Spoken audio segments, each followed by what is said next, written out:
చెప్పు, నువ్వే చెప్పు. ఏమవుతు అదా చెప్పు, ఇక చెప్పు, అందరూ సంతోషపడతారు కదా. వద్దు, ఇక అంతా మంచిగా జరుగుతుంది. ఆయన ఇష్టం, ఇక మన నోటితో చెప్పేది కాదులే కానీ. సో మొత్తానికి బీసీలకు సంబంధించినటువంటి కులగణన లెక్కలు ఫిబ్రవరి చివరి వారం నాటికి బహిర్గతం చేసే అవకాశం కనిపిస్తుందని ఒక వార్తను వెలుగు దినపత్రికలో చూడొచ్చు మనం. ఆ పత్రికలో ఉన్నటువంటి సారాంశం ఏంది, అసలు సర్పంచ్ ఎన్నికలు ఈ ఫిబ్రవరి చివరిలో పెట్టబోతా ఉన్నారా నిజంగా, లేకపోతే ఇంకేమైనా ఆలస్యం కాబోతా ఉన్నాయా? పాపం ఒక పత్రిక రేపే ఎన్నికలు ఎల్లుండే ఎన్నికలని పాపం వాళ్ళే అలసిపోయి ఇంతకెప్పుడు ఎన్నికలు అని అడుగుతూ ఉన్నారు. ఆ పత్రిక లేదనుకో సరే. ఇప్పుడు వెలుగు దినపత్రికలో వచ్చినటువంటి కథనం ఆధారంగా సో బీసీ డెడికేట్ కమిషన్ ఇచ్చినటువంటి రిపోర్ట్ని మొత్తం వార్డుల వారిగా, ఇంకా ఎంత అద్భుతమైనటువంటి బోర్డు పెట్టలే, ఎంత అద్భుతమైనటువంటి విషయం అంటే ఈ కులగణన ద్వారా తేలినటువంటి లెక్క చాలా అద్భుతమైనటువంటి లెక్క అనుకోరాదురి. ఇప్పటి వరకు కనీ విని ఎరగని రీతిలో బీసీలకు ఈ లెక్క ఫలాలు అందబోతూ ఉన్నాయి. మంచి జరుగుతుంది. గ్రామం ఉంటే గ్రామం, ఆ గ్రామంలో కులగణన,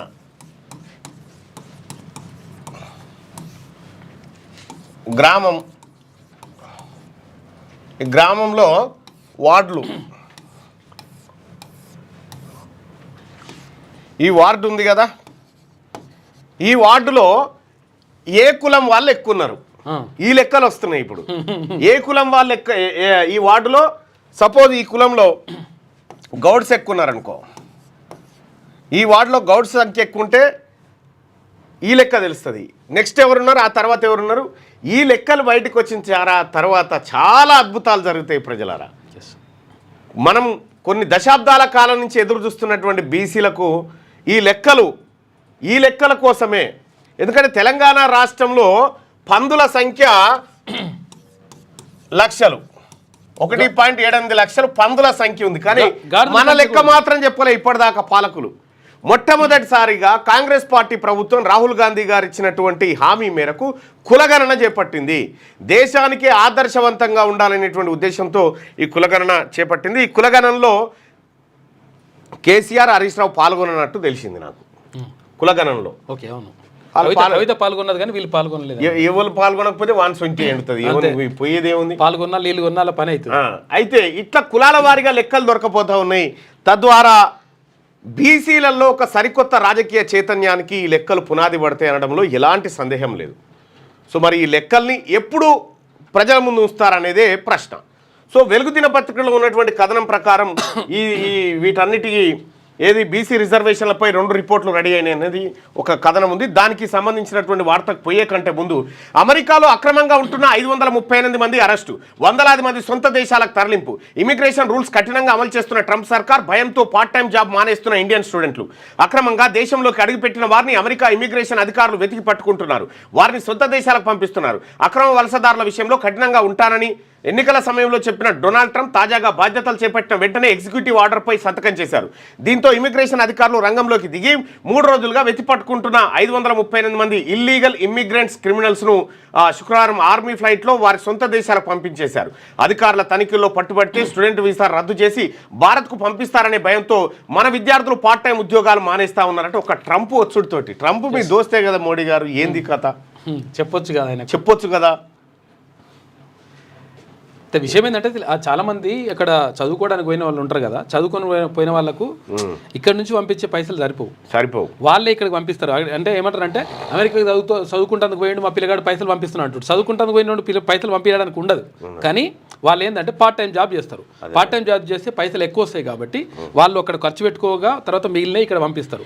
ఏమి లేదే, చాలా మంది నిజంగా వాస్తవానికి కొత్తగా పోయినట్టు కడుపు మార్చుకుంటారు, బన్ను బ్రెడ్ తిని రూపాయి కూడా పెట్టుకొని పంపించేటువంటి ప్రయత్నం చేస్తారు.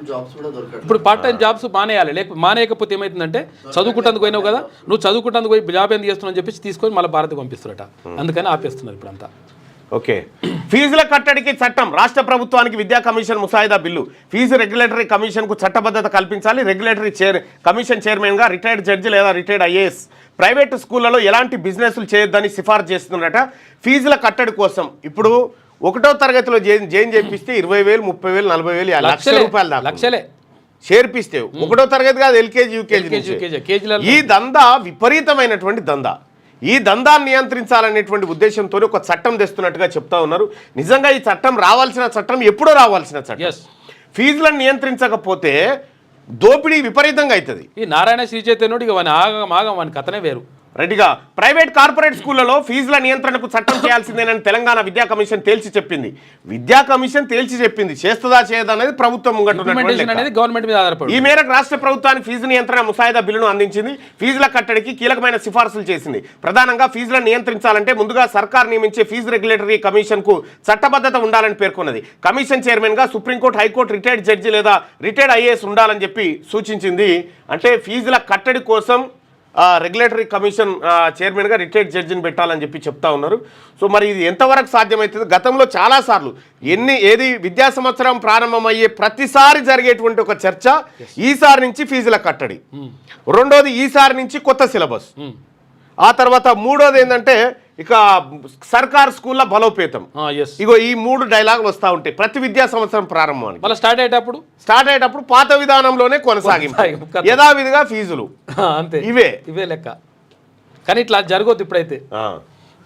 రైట్గా బీసీ రిజర్వేషన్లపై 2 రిపోర్ట్లు, రూరల్ అర్బన్ లోకల్ బాడీలకు వేర్వేరుగా పంచాయతీ ఎన్నికల కోసం ఫస్ట్ రూరల్ నివేదిక 600 పేజీలతో ఇప్పటికే సిద్ధం, త్వరలోనే సర్కార్కు అందజేత. నివేదికలో వార్డు యూనిట్గా కులాల వారీగా జనాభా లెక్కలు, దాని ప్రకారమే రిజర్వేషన్లకు బీసీ డెడికేటెడ్ కమిషన్ సిఫార్సులు. ఫిబ్రవరి చివరి వారంలో పంచాయతీ ఎన్నికలు. స్థానిక సంస్థలో బీసీ రిజర్వేషన్ల పెంపు కోసం ప్రభుత్వం ఏర్పాటు చేసిన బీసీ డెడికేటెడ్ కమిషన్ నివేదిక తుది దశకు చేరుకున్నది. రూరల్ లోకల్ బాడీలు, గ్రామ పంచాయతీలు, మండల పరిషత్, జిల్లా పరిషత్, అర్బన్ లోకల్ బాడీలకు మున్సిపాలిటీలు, కార్పొరేషన్లు వేర్వేరుగా 2 రిపోర్టులను ప్రభుత్వానికి కమిషన్ ఇవ్వనున్నట్టు తెలుస్తున్నది. గ్రామ పంచాయతీ పాలక వర్గాల గడువు ముగిసి వచ్చే నెల 1వ తేదీకి ఏడాది పూర్తి కానుంది. దీంతో మరోసారి ఇన్ఛార్జీల పాలన కొనసాగించేందుకు ప్రభుత్వం సిద్ధంగా లేదు.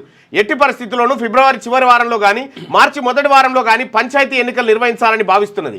ఈ క్రమంలోనే రిపోర్ట్ కోసం సర్కారు నుంచి ఒత్తిడి పెరుగుతుండటంతో నివేదికను 2 భాగాలుగా బీసీ డెడికేటెడ్ కమిషన్ రెడీ చేస్తున్నది. మొదటి పంచాయతీ ఎన్నికలు జరగనుండడంతో రూరల్ లోకల్ బాడీల రిపోర్ట్లను తొలుత సిద్ధం చేస్తున్నది. ఇప్పటికే ఈ నివేదిక 600 పేజీలతో సిద్ధమైనట్టు తెలిసింది. దాన్ని ఈ వారంలోనే సీఎం రేవంత్ రెడ్డికి అందజేయనున్నట్టు సమాచారం అందుతా ఉంది. ఇక కులాల వారీగా జనాభా లెక్కలు 2011 జనాభా లెక్కల ప్రకారం రాష్ట్ర జనాభా 3.5 కోట్లుండగా ఈ 14 ఏళ్లలో 4.5 కోట్లకు చేరినట్టు అంచనా. కానీ ప్రభుత్వం దగ్గర పూర్తి స్థాయి జనాభా లెక్కలు కానీ కులాల వారీగా వివరాలు కానీ లేవు. ఎందుకు లేవు? ఉన్నాయి కానీ ఉన్నాయి, లెక్కలు లేకగా పక్కా లెక్కలు ఉన్నాయి. సమగ్ర కుటుంబ సర్వే చేయించండి కాక అప్పుడు పక్కా లెక్కలు ఉన్నాయి. తెలంగాణ ఏర్పడిన కొత్తలో అప్పటి బీఆర్ఎస్ సర్కార్ సమగ్ర కుటుంబ సర్వే చేపట్టినప్పటికీ ఆ వివరాలను బయట పెట్టలేదు. దీంతో బీసీ రిజర్వేషన్ల పెంపు కోసం బీసీల లెక్కలు తీయడం ప్రస్తుత సర్కార్కు తప్పనిసరైంది. దీంతో పోయిన ఏడాది సెప్టెంబర్ 6న నిరంజన్ చైర్మన్గా 4 సభ్యులతో బీసీ కమిషన్ను ఏర్పాటు చేశారు. ఇక్కడ తర్వాత హైకోర్టు జోక్యంతో నవంబర్ 3న రిటైర్డ్ ఐఏఎస్ భూసాని వెంకటేశ్వరరావు చైర్మన్గా, బీసీ గురుకుల సెక్రటరీ సైదుల్ సెక్రటరీగా బీసీ డెడికేటెడ్ కమిషన్ నియమించింది. నెల రోజుల్లోగా రిపోర్ట్ అందజేయాలని ఉత్తర్వులో పేర్కొంది. ప్రభుత్వం పోయిన ఏడాది నవంబర్ 6 నుంచి డిసెంబర్ 10 వరకు సామాజిక, ఆర్థిక, విద్యా, ఉపాధి, రాజకీయ కుల సర్వే 2024 పేరుతో సమగ్ర కులగణన సర్వే నిర్వహించింది. ఈ క్రమంలో కమిషన్ గతేడాది నవంబర్, డిసెంబర్ నెలల్లో అన్ని ఉమ్మడి జిల్లాల్లో పర్యటిస్తూ వివిధ కుల సంఘాలు, మేధావులు, సామాన్యుల నుంచి 650 వినతి పత్రాలు స్వీకరించింది. వీటితో పాటు మాసబ్ ట్యాంక్ సంక్షేమ భవన్లో పబ్లిక్ హియరింగ్ నిర్వహించగా వివిధ రాజకీయ పార్టీలు, బీసీ సంఘాల నుంచి ఇతరత్ర మరో 100 దాకా ఆర్జీలు వచ్చాయి. వీటన్నింటినీ సమగ్రంగా అధ్యయనం చేసిన కమిషన్ ఆ అంశాల నివేదికలో పేర్కొన్నట్టు తెలిసింది. ముఖ్యంగా కార్పొరేషన్లు, మున్సిపాలిటీలు, మండలాలు, గ్రామాల వార్డుల వారీగా జనాభా లెక్కలను కులాలతో సహా పొందుపరచడం విశేషం. అర్బన్ రిపోర్టు అందుకే లేట్. ఫిబ్రవరి 2వ వారంలో కానీ మార్చి మొదటి వారంలో కానీ పంచాయతీ ఎన్నికలు నిర్వహించాలని సర్కార్ భావిస్తున్నది. ఒకవేళ ఆలోగా ఎన్నికలు నిర్వహించకపోతే మార్చి, ఏప్రిల్ మొదటి వారంలో జరిగే వివిధ పరీక్షల కారణంగా మళ్ళీ వేసవి సెలవుల్లో అంటే మేలోనే ఎలక్షన్ నిర్వహించాల్సిన పరిస్థితి. మరోవైపు ఫిబ్రవరి 1తో పంచాయతీ పాలక వర్గాల గడువు ముగిసి ఏడాది పూర్తవుతున్నందున అదే నెల 2వ వారంలో పంచాయతీ ఎన్నికలు నిర్వహించి వీలైతే ఎంపీటీసీ, జెడ్పీటీసీ, మున్సిపల్ ఎన్నికలను ఏప్రిల్, మే నెలల్లో నిర్వహించాలని సర్కార్ ఆలోచనగా కనిపిస్తున్నది. ఇదే విషయాన్ని ఇప్పటికే ప్రభుత్వం డెడికేటెడ్ కమిషన్ దృష్టికి తీసుకెళ్లడంతో కమిషన్ ఆ మేరకు 2 భాగాలుగా సర్కార్కు నివేదిక ఇవ్వాలని నిర్ణయించింది. గ్రామీణ ప్రాంతాలకు సంబంధించి సంబంధించిన కులగణన సర్వే రిపోర్ట్ పూర్తి స్థాయిలో కమిషన్కు అందినప్పటికీ అర్బన్ ఏరియాలకు సంబంధించిన సర్వే రిపోర్ట్ ఇంకా పూర్తి స్థాయిలో చేరనట్టు తెలుస్తున్నది. దీనికి తోడు కార్పొరేషన్లు, మున్సిపాలిటీలో విలీనాలు, వార్డుల్లో మార్పులు చేర్పులకు సంబంధించి కూడా కొన్ని వివరాలు రావాల్సింది. దీంతో ఇప్పటికే దాదాపు పూర్తయిన రూరల్ లోకల్ బాడీలకు సంబంధించిన రిపోర్ట్ సర్కార్కు అందజేసి ఆ తర్వాత మరో వారం 10 రోజుల్లో అర్బన్ రిపోర్ట్ను అందజేయాలని బీసీ కమిషన్ నిర్ణయించింది. ప్రస్తుతం రాష్ట్రంలో 12,845 గ్రామ పంచాయతీలు ఉండగా వాటిలో 1,13,328 వార్డులు ఉన్నాయి. దీంతో ఆయా పంచాయతీలు వార్డుల యూనిట్గా కులాల వారి జనాభా వివరాలను కమిషన్ సిద్ధం చేసింది. ఆ లెక్కల ఆధారంగానే ఏ పంచాయతీలు, వార్డులు, ఎంపీటీసీ, జెడ్పీటీసీ స్థానాలు, ఎంపీపీ, జెడ్పీలు బీసీలకు కేటాయించాలో సర్కార్కు స్పష్టమైన సిఫార్సు చేయనున్నట్టుగా కమిషన్ వర్గాలు వెల్లడించాయి. సో ఇక్కడ ఇంకొకటి, లోకల్ బాడీ ఎన్నికలపై వ్యూహాత్మకంగా అడుగులు అనేది ఒక వార్త. త్వరలో జరగనున్న సర్పంచ్, ఎంపీటీసీ, జెడ్పీటీసీ, మున్సిపల్ ఎన్నికలపై ప్రభుత్వం వ్యూహాత్మకంగా అడుగులు వేస్తున్నది. ఈ మూడింట్లో ఏ ఎన్నికలు ముందు జరపాలనే దానిపై తర్జన భర్జనల తర్వాత ముందుగా పంచాయతీ ఎన్నికలు నిర్వహించాలనే నిర్ణయానికి వచ్చింది. సర్పంచ్ ఎన్నికలు పార్టీలకు అతీతంగా జరుగుతాయి, కానీ ఎంపీటీసీ, జెడ్పీటీసీ, మున్సిపల్ ఎన్నికలు అలా కాదు. ఇవి పూర్తిగా పార్టీ గుర్తులపైనే నిర్వహిస్తారు. ఈ ఎన్నికల్లో గెలుపొందిన ప్రజాప్రతినిధులు 2030 దాకా పవర్లో ఉంటారు. అందువల్ల ఈ లోకల్ బాడీల్లో పార్టీల గెలుపోవటంలో 2029లో జరగబోయే అసెంబ్లీ ఎన్నికలపై ప్రభావం చూపుతాయి. అందుకే ఈ ఎన్నికలను అధికార పార్టీతో పాటు ప్రతిపక్షాలు ప్రతిష్టాత్మకంగా తీసుకుంటున్నాయి. కాగా ఈ నెల 26న ప్రభుత్వం రైతు భరోసా సహా 4 స్కీములను ప్రారంభిస్తున్నది. అందువల్ల మొదట పార్టీ గుర్తులపై జరిగే ఎంపీటీసీ, జెడ్పీటీసీ, మున్సిపల్ ఎన్నికలను నిర్వహించాలని ప్రభుత్వంపై పలు రకాల ఒత్తిళ్లు వచ్చాయి. కానీ పంచాయతీ ఎన్నికలకు రాష్ట్ర ఎన్నికల సంఘం, పంచాయతీరాజ్ అధికారులు ఇప్పటికే అన్ని ఏర్పాటు చేశారు. బ్యాలెట్ బాక్సులు, బ్యాలెట్ పత్రాలు, ఇతరత్ర పోలింగ్ సామాగ్రి సిద్ధం చేశారు. కేవలం బీసీ రిజర్వేషన్లపై క్లారిటీ లేక పంచాయతీ ఎన్నికలను ఆపుతున్నారు తప్ప వేరే కారణం లేదు. వారం రోజుల్లో బీసీ కమిషన్ సైతం తొలి దఫా రూరల్ రిపోర్ట్ ఇచ్చేందుకు సిద్ధమైంది. అర్బన్ రిపోర్ట్ వచ్చేందుకు మరింత టైం పడుతుంది. దీంతో సర్కార్ ముందుగా పంచాయతీ ఎన్నికలు నిర్వహించేందుకు మొగ్గు చూపుతున్నట్టుగా అధికార వర్గాలు వెల్లడించాయి. ఇది రిజర్వేషన్లు, సర్పంచ్ ఎన్నికలు, లోకల్ బాడీ ఎన్నికలకు సంబంధించినటువంటి వార్త. ఇక్కడ ప్రస్తుతం ఉన్న పరిస్థితి ఏంది?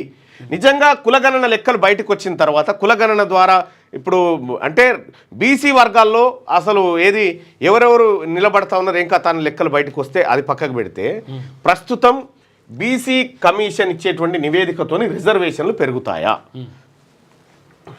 అంటే దాంట్లో రిజర్వేషన్లు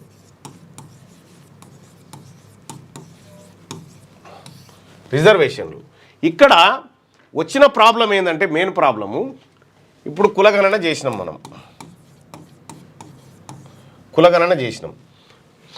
ఇంకోవైపు కామారెడ్డి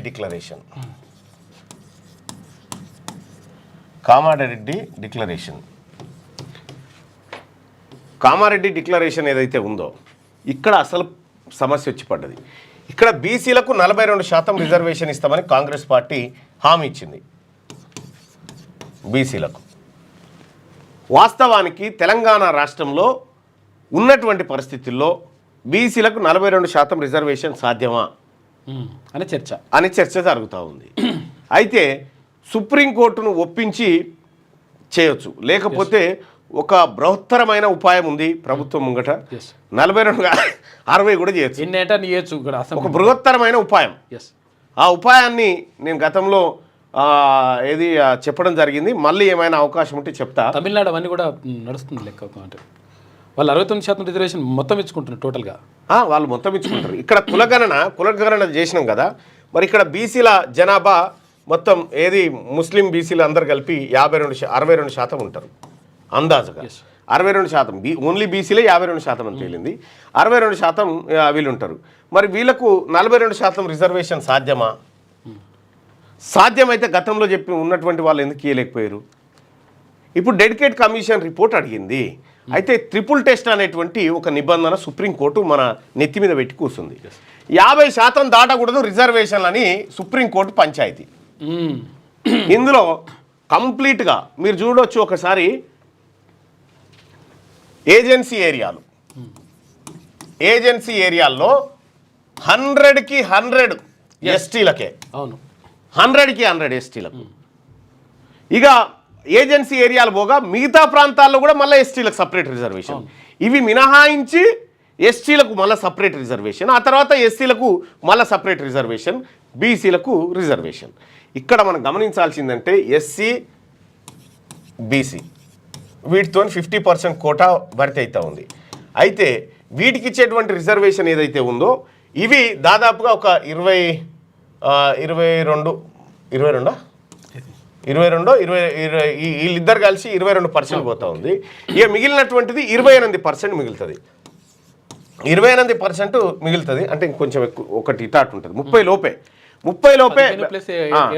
మరి 42 ఎట్లా సాధ్యమవుతుంది? సుప్రీంకోర్టు ఏమో 50 దాటొద్దు అంటుంది కదా.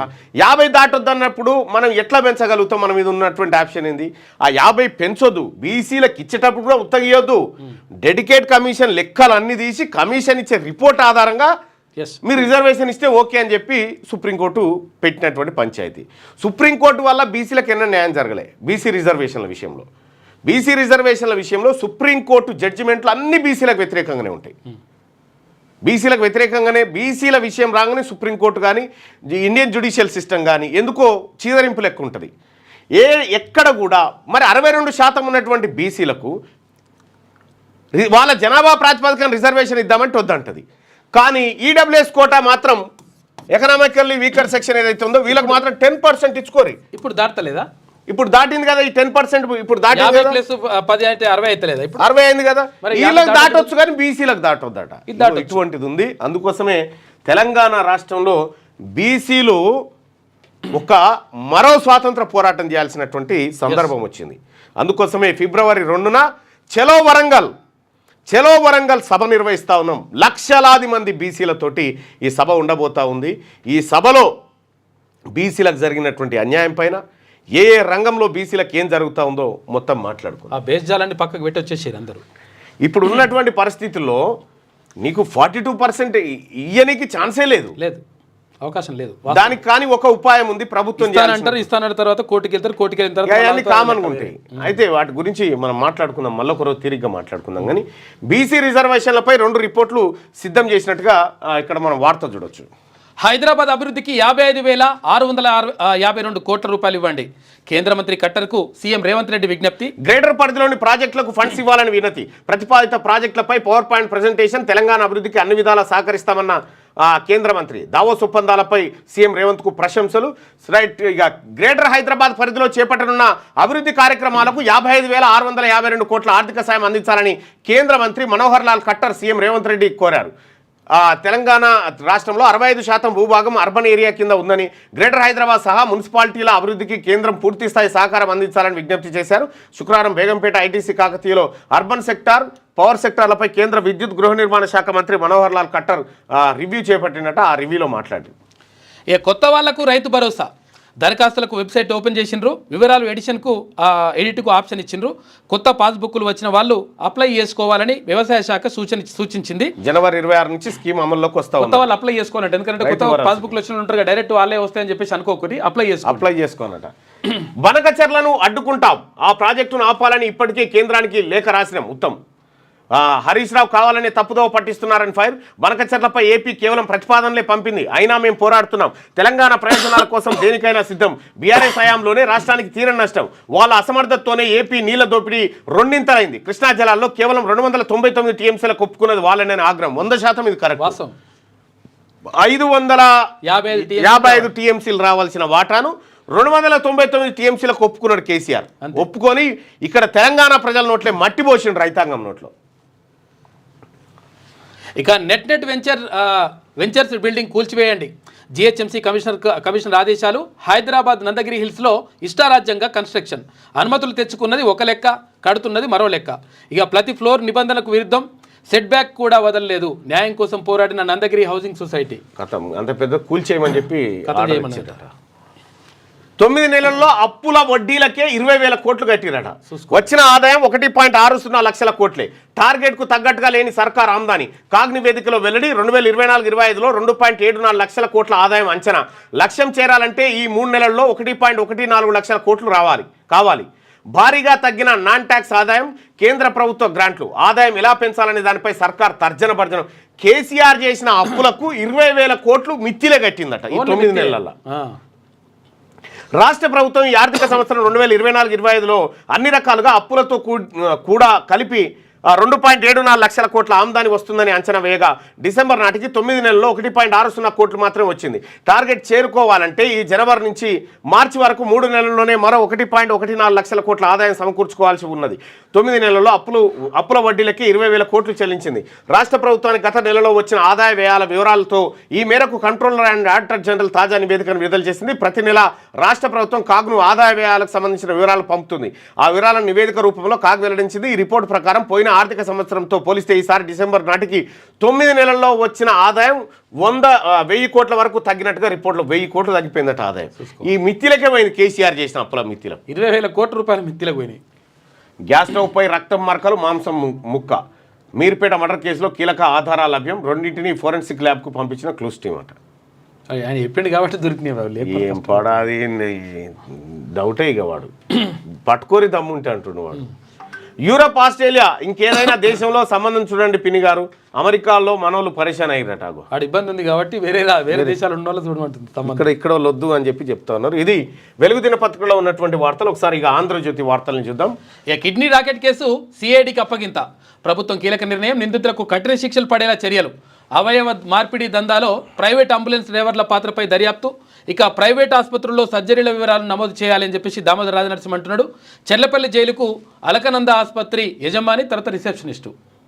అమ్మా, కిడ్నీ రాకెట్, కిడ్నీలు అమ్ముతురాట. చూసుకో కోసి. డబ్బుల కోసం కిడ్నాప్, దొరికిపోతామని దారుణ హత్య. హైదరాబాద్లో పాన్ మసాలా వ్యాపారి అపహరణ. కారులో తీసుకెళ్తూ డబ్బు డిమాండ్ చేసిన నిందితులు. 15 లక్షలు అకౌంట్కు బదిలీ చేసినా వదలని వైనం. కారులోనే ఖమ్మం జిల్లా కూసుమంచి వచ్చి అక్కడ హత్య. దాదాపు వారం రోజుల తర్వాత వెలుగులో ఘటన. నిందితుల్లో ఒకరు పాన్ మసాలా వ్యాపారి వద్ద సబ్ డీలర్ అట. అమ్మ కొడుక, మృతుడు రమేష్ను పాన్ మసాలా వ్యాపారిని కిడ్నాప్ చేసి చంపేసి మనుషులు. ఇక సన్యాసినిగా మమతా కులకర్ణి కిన్నెర అఖాడాలో చేరిక. మాజీ హీరోయిన్ చేరిన హీరోయిన్. ఇక శ్రీ యమాయి మమతాగా మమతా నందగిరిగా పేరు యమాయి మమతా నందగిరిగా పేరు మార్చుకున్నదామె మమతా కులకర్ణి. మహామండలేశ్వర్గా నియామకం. కుంభమేళాలో పూజలు నిర్వహించిన మమత మహాదేవుడి ఆదేశాలతోనే భక్తి మార్గం అని వెళ్ళాడట. ఇట్లుండే ఇట్లా అయిపోయింది. నీ మగ సిరి మంచిగుండి మమతా కులకర్ణి అని ఒకటి పాట ఉంటుంది కదా, పాట రాదు పాడాడు. అదే రమ్యకృష్ణలాగా ఉంటుందా, రమ్మలాగా రంజు ఉంటుందా అని అందులో మమతా కులకర్ణి పేరు కూడా ఉంటుంది అట్లా ఆ పాటల. అంటే బాగుంటుందని హీరోయిన్ అప్పుడు అట్లా. టీజీ రేరా అడ్డగోలు చెల్లదు. రియల్టర్ల ప్రచారంపై రేరా డేకన్ను. ప్రకటనలు, ఫ్లెక్సీలు, ఓటింగ్ల తనిఖీ. హైదరాబాద్లో 4 ప్రత్యేక బృందాలు. నిబంధనలు ఉల్లంఘిస్తే నోటీసుల జరిమానంటూ ఒక వార్తను చూస్తా ఉన్నాం. రాజకీయాలకు సాయిరెడ్డి సెలవు. నేడు రాజ్యసభ సభ్యత్వానికి రాజీనామా. ఇక ఏ రాజకీయ పార్టీలోనూ చేరను. వ్యవసాయమే నా భవిష్యత్తు. టీడీపీతో రాజకీయ విభేదాలే. చంద్రబాబుతో వ్యక్తిగత వైరం లేదు. జగన్, భారతి, మోదీ, షాకు కృతజ్ఞతలు. ఎక్స్ వేదికగా వైసీపీ ఎంపీ విజయసాయిరెడ్డి సంచలన ప్రకటన. ఎంపీ అయోధ్య రామిరెడ్డిది ఇదే దారట. వైఎస్ కుటుంబానికి వీర విధేయుడు. అక్రమాస్తుల కేసులో 16 నెలలు వైసీపీ అధినేత వైఎస్ జగన్మోహన్ రెడ్డికి జైల్లో సహచరుడు. రాసుడు కూడా ఎట్లా రాసిరుసుడు. వైసీపీ కీలక నేత, రాజ్యసభ సభ్యుడు విజయసాయిరెడ్డి రాజకీయాల నుంచి తప్పుకుంటున్నట్టుగా సంచలన ప్రకటన చేశారు. ఇక ఏ పార్టీలోనూ చేరను. వ్యవసాయమే నా భవిష్యత్ అని ప్రకటించారు. రాజ్యసభ సభ్యుడిగా మరో 3 ఏళ్ల పదవి కాలం మిగిలి ఉన్నప్పటికీ శనివారమే దానికి రాజీనామా చేస్తున్నట్టు సాయిరెడ్డి స్పష్టం చేశారు. శుక్రవారం సాయంత్రం ఎక్స్ వేదికగా ఆయన ఈ ప్రకటన చేశారు. రాజకీయాల నుంచి తప్పుకుంటున్నాను. ఏ రాజకీయ పార్టీలోనూ చేరడం లేదు. ఈ నిర్ణయం పూర్తిగా నా వ్యక్తిగతమని ఆయన తెలిపారు. గత ఏడాది జరిగిన అసెంబ్లీ ఎన్నికల్లో ఏపీలో ఘోర పరాజయంతో వైసీపీ పూర్తిగా డీలా పడిపోయింది. పరాజయ భారం నుంచి పార్టీ అధ్యక్షుడు జగన్ ఇంకా పూర్తిగా కోలుకోలేదు. ఇలాంటి పరిస్థితుల్లో వైఎస్ కుటుంబానికి 4 దశాబ్దాలుగా నమ్మిన వంటలో ఉన్న విజయసాయిరెడ్డి రాజీనామా చేయడం సంచలనం. వేరే పదవులో ప్రయోజనాలు లేక డబ్బులు ఆశించి రాజీనామా చేయడం లేదు. ఈ నిర్ణయం పూర్తిగా నా వ్యక్తిగతం. ఎలాంటి ఒత్తిళ్లు లేవు. ఎవరు ప్రభావితం చేయలేదు అని చెప్పి విజయసాయిరెడ్డి చెప్తున్నటువంటి మాట. ఇంతకీ ఎందుకు రాజీనామా చేస్తుండు, ఏం కథ అనేది కారణం చెప్పలేడు ఇంకా ఆయన. మరి 20 లక్షల ఇల్లు ఇవ్వండి. PMJY కింద తెలంగాణకు మంజూరు చేయండి. మూసీకి 10,000 కోట్లు, GHMCకి 55,000 కోట్లు ఇవ్వండి. మెట్రో రైల్ ఫేజ్ 1 జాయింట్ వెంచర్గా చేపట్టండి. విద్యుత్ సంస్థల రుణాలకు వడ్డీ రేట్లను తగ్గించండి. పట్టణ ప్రగతికి తోడ్పడండి. ఖట్టర్కు సీఎం రేవంత్ వినతి. పట్టణాభివృద్ధి, విద్యుత్ శాఖలపై కేంద్ర మంత్రి సమీక్ష. దావోస్ ఒప్పందాలపై సీఎంను అభినందించిన ఖట్టర్. దావోస్ నుంచి రాష్ట్రానికి రేవంత్ ఘన స్వాగతం. మీ హయాంలో మా పాలనలో పెట్టుబడులపై చర్చిద్దామా. బీఆర్ఎస్ నేతలకు టీపీసీ చీఫ్ మహేష్ కుమార్ గౌడ్ సవాలంటూ బీఆర్ఎస్ నాయకులకు ఏమాత్రం శరం అనిపిస్తలేకుండొచ్చు. కేటీ రామారావు దావోస్ పోయి ఏం చేసిండు, ముఖ్యమంత్రి రేవంత్ రెడ్డి గారు పోయి ఏం చేసిండో చూస్తే తెలుస్తుంది లెక్క. అడిగిన రుణంలో కేంద్రం కోత పెట్టింది. 2,500 కోట్ల రూపాయలకు గాను 1,800 కోట్లకే అనుమతి ఇచ్చింది. ఇక నెట్ భవనాన్ని కూల్చివేయాల్సిందే. జూబ్లీహిల్స్లోని నిర్మాణంలో తీవ్ర ఉల్లంఘనలు తక్షణమే సరిచేయాలని జిహెచ్ఎంసీ కమిషనర్ ఉత్తర్వులు. ఇక సెట్ బ్యాక్స్లోనూ అంగుళమైన వదలని వైనం 110 అడుగుల లోతుకు తవ్వి 5 అంతస్తులు 5 మీటర్లకు బదులు 4.5 మీటర్ల ఎత్తుతో స్లాబులు. అచ్చా, స్టిల్ట్ పైన 7 అంతస్తుల స్లాబులు 3 మీటర్లకు బదులుగా 4.5 మీటర్ల ఎత్తుతో నిర్మాణం. సరిదిద్దడం అంటే నీలమట్టం చేయడమే అని చెప్పి ఇంజనీర్లు చెప్తాను. సరిదిద్దడం అంటే కుదరదిగా దాన్ని ఖతం చేయడమే. సరిదిద్దరాదు మరి, అదేదో అదే దిద్దురి. ఎస్సీ వర్గీకరణ నివేదిక ఓ కొలిక్కి. ఫిబ్రవరి మొదటి వారంలో ప్రభుత్వానికి. వివరాలపై అధ్యయనం దాదాపు పూర్తి. అయితే పొందుపరిచే అంశాలపై కమిషన్ కసరత్తు చేస్తుంది. విచారణలో 7 నుంచి 8,000 దరఖాస్తులు వచ్చినాయి. 1981 నుంచి ఎస్సీల వివరాల సేకరణ, అక్షరాస్యత నుంచి ఉద్యోగాల దాకా జాబితా. ప్రభుత్వంలో 94,000 మంది ఎస్సీ ఉద్యోగులు ఉన్నారు. ఎస్సీ వర్గీకరణ నివేదిక కొలిక్కి వచ్చిందట. ఫిబ్రవరి మొదటి వారంలో ప్రభుత్వానికి నివేదిక అందజేయబోతా ఉన్నారు. ప్రభుత్వంలో 94,000 మంది ఎస్సీ ఉద్యోగులు ఉన్నారట. ఈ ఉద్యోగుల్లో ఎవరెంత ఉన్నారు, ఏం కథ అనేది మొత్తం లెక్క తీసేస్తారేమో. ఇక బకెట్లో హీటర్తో ఉడికించాడు. వీడిన హైదరాబాద్ మీర్పేట మహిళా మృతి కేసు మిస్టరీ. భార్య మాధవితో గొడవపడి తోసేసిన మాజీ సైనికుడు గురుమూర్తి. ఆమె శవాన్ని మాయం చేసేందుకు పథకం. మొద్దుపై కత్తితో ముక్కలు, అవశేషాలు మీర్పేట చెరువులో. ఆపై ఇల్లంతా శుభ్రం. అయినా పట్టించిన బ్లూరేస్ టెక్నాలజీ అట. బాత్రూము గదిలో మొద్దుపై అవశేషాల ఆనవాళ్లు లభ్యం. నిందితుడిని నేడు రిమాండ్ చేసే అవకాశం ఉందట. అవును, నా భార్యను నేనే చంపాను, మీ దగ్గర ఆధారాలు ఉంటే అరెస్ట్ చేసుకోండి అంటూ విచారణలో భాగంగా ఒక రకంగా పోలీసులకు సవాలే విసిరిన మాజీ సైనికుడు గురుమూర్తి ఆట కట్టయింది. పోలీసుల నుంచి తప్పించుకునేందుకు అతడు ఎంత పకడ్బందీగా వ్యవహరించినా కానూన్కే హాత్ లంబే హోతే హే అనేది మరోసారి రుజువైంది. అత్యంత విశ్వసనీయ సమాచారం ప్రకారం హైదరాబాద్ మీర్పేట మహిళా మర్డర్ కేసు మిస్టరీని రాచకొండ పోలీసులు ఛేదించారు. మృతదేహాన్ని గురుమూర్తి ముక్కలుగా నరికిన విషయం వాస్తవమే.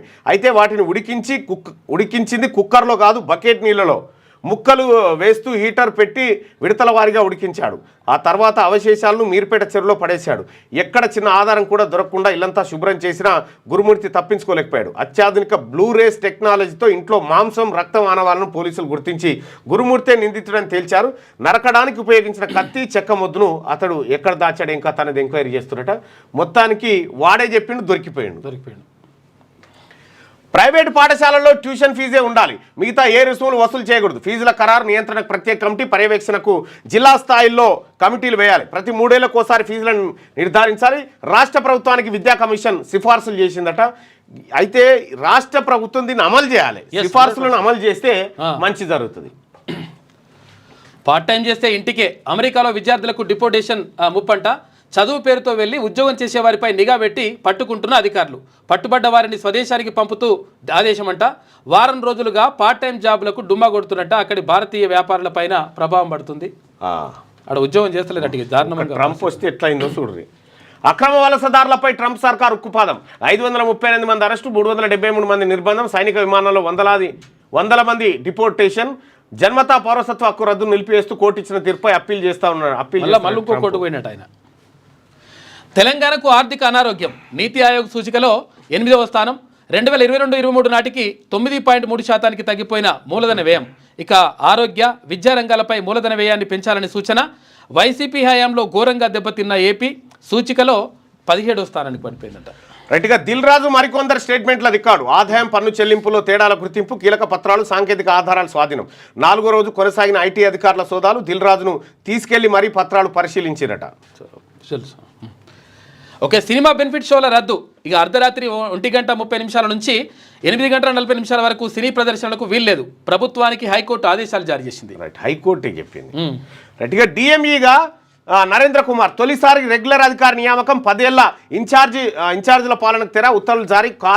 కోర్టుకు కాపీ అందజేత. ఫలించిన నరేంద్ర కుమార్ న్యాయ పోరాటం. ఒక బీసీ వాడు న్యాయ పోరాటం చేసి పదవి తీసుకోవాల్సినటువంటి పరిస్థితి, దారుణమైన పరిస్థితి నిజంగా. ఇట్లా ఉంది. గజం 1,85,000. హైదరాబాద్ కేపీహెచ్బీలో ప్లాట్ల వేలం. ఉద్రిక్తతల మధ్య కొనసాగించిన అధికారులు.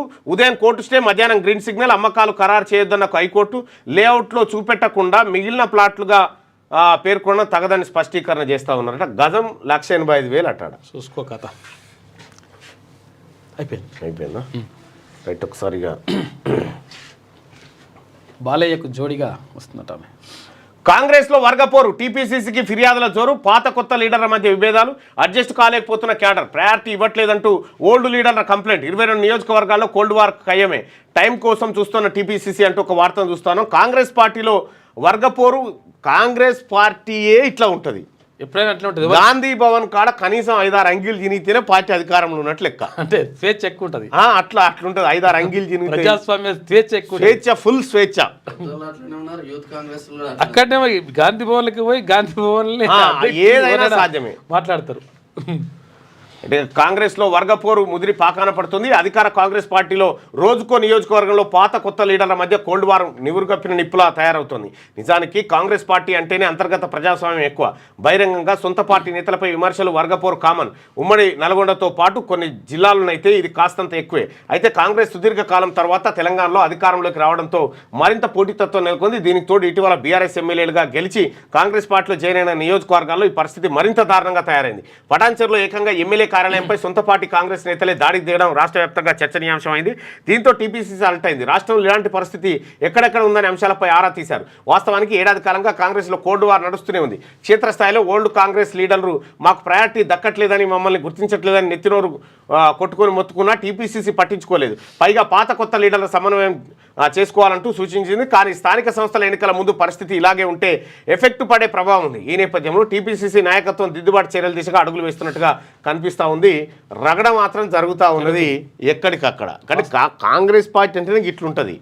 గాంధీ భవన్ గోడలు ఎన్ని చూసినాయో అంతే, ఎన్ని చినిగిన అంగీలు, ఎన్ని ముర్దాబాదులు చూసినాయో గాంధీ భవన్ గోడలు.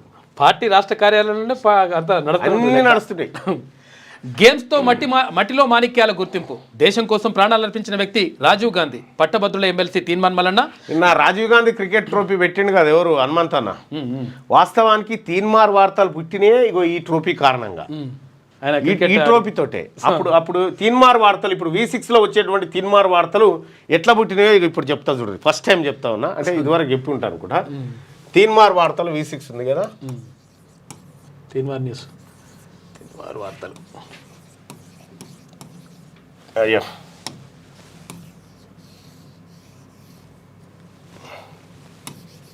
రైట్, తీన్మార్ వార్తలు. ఇవి పుట్టడానికి కారణం ఏంటంటే, తీన్మార్ వార్తలు V6 లో ఇప్పుడు రావడానికి కారణం వి హనుమంతరావు గారు. దీనికి కారణం వి హనుమంతరావు. ఈ రాజీవ్ గాంధీ క్రికెట్ ట్రోఫీ పెట్టింది కదా, వి హనుమంతరావు.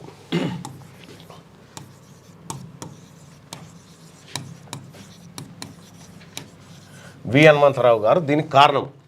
ఎందుకు కారణం అంటే, ఓసారి ఏం జరిగింది, ఈయన రాజీవ్ గాంధీ క్రికెట్ ట్రోఫీ పెట్టారు. పెడితే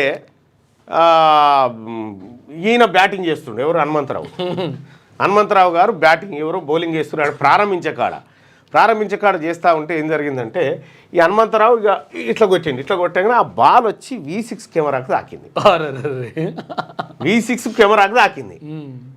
నేను ఆ తర్వాత మన దామోదర్ రెడ్డి ఆయన, తర్వాత ఇంకెవరమో ఆడ V6 కింద ఒకరి ఛాయ్ డబ్బా ఉంటే ఆడ టీ తాగుతున్నాం, ఆఫీస్ బిల్డింగ్ ఆడంగా ఈ కెమెరామెన్ వచ్చాడు. అన్న ఇట్లా బాల్ తాకిందన్నా అని చెప్పి, వాళ్ళ కెమెరా హెచ్ఓడి కూడా ఉన్నట్టు అనే, ఇట్లా బాల్ తాకిందన్నా, ఇట్లా ఇది పోయిందా ఏమైందా అని చూస్తున్నారు. అయితే అప్పుడు ఒక ఆలోచన, అప్పటికే అంకమరావు సారు అంటే ఒక కొత్త ప్రాజెక్ట్ని తీసుకురావాలనేటువంటి ఆలోచనలో ఆయన ఉన్నాడు. అయితే కెమెరాకి ఈడ బాల్ తాకింది. ఈయన ఎవరు, హనుమంతరావు గారికి వచ్చిన బాల్ తాకింది కెమెరాకు, V6 కెమెరాకు. అది V6 కెమెరాకు తాకింది. సేమ్ అదే రోజు ఏమైంది, ఇండియన్ టీము ఆస్ట్రేలియా టూర్కి పోతుంది. ఏది, టీమిండియా టెస్ట్ మ్యాచ్ల కోసం. టీమిండియా ఆస్ట్రేలియాకి పోతుంది. ఆస్ట్రేలియాకి పోతుంటే అందులో సేవాకు ప్లేస్ లేదు. సేవాకు ప్లేస్ లేకపోతే అప్పుడు మొట్టమొదటి హెడ్లైన్ V6 న్యూస్లో మొట్టమొదటిది రాసింది, హెడ్లైనే రాసిన, ఏది, తీన్మార్ వార్తలు. ఎట్లా అంటే ఇదే హెడ్లైన్, ఆస్ట్రేలియా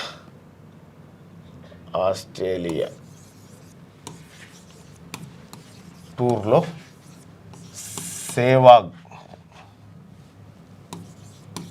సేవాగ్ ప్లేస్ గల్లంతు.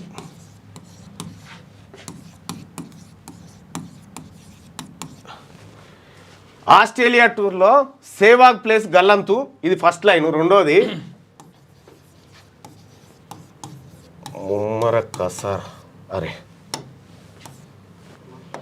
ముమ్మర కసరత్తు చేస్తున్న హనుమంతు.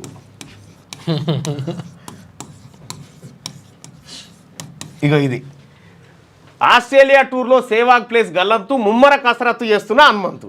ఇది ఫస్ట్ నేను రాసినటువంటి అన్నట్టుగా